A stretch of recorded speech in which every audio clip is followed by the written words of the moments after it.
Rekha Mihat Mapuroiba Dizamani High Court Bell Pibina Hazer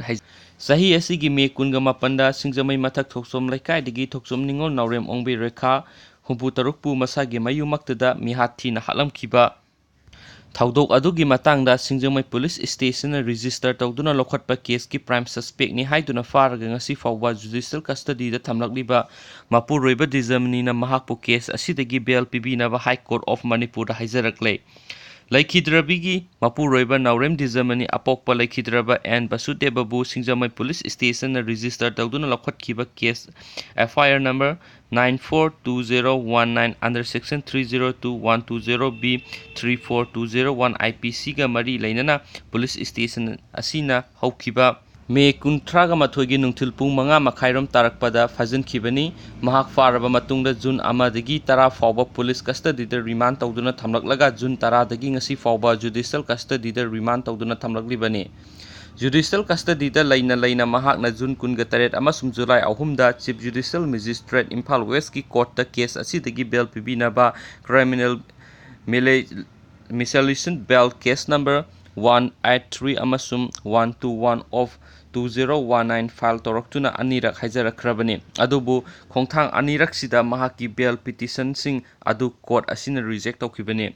Subordinate Court Asina Mahaki Bell application animal reject Okraba Matunda High Court of Manipur da Amuk Mahakpu case Asidagi Bell Pibina Haizarakribani High Court of Manipur da Mahakna file Torokiba Bell application Adugi number 22 of 2019 gi application Asima Ngasi Court Asigi Justice NB Muralidharnagi Bank ki cost list ki item number 6 ta list tauduna lokhatlaga khanakre court na case asiga mari lainariba police ta bail application asiga mari lainaba paukhum pikhalaknaba khangankre loinana Respondent sing the su noticing issue tokre respondent singi maikai digi matik sawa pokhum sing pikhalaknaba matungda pikhalaba matungda bail application asigi hearing tha asigi kunga taruk ta pangthoknaba matam lepkre panba yabadi laikhidrabi rekhabu mihathi na masagi imungda halamba asiga mari lainana thaudok thokphamdagi forensic science ki expert singna khongwat kiba circumstances evidence sing da yumpham oidana sagatpa crime scene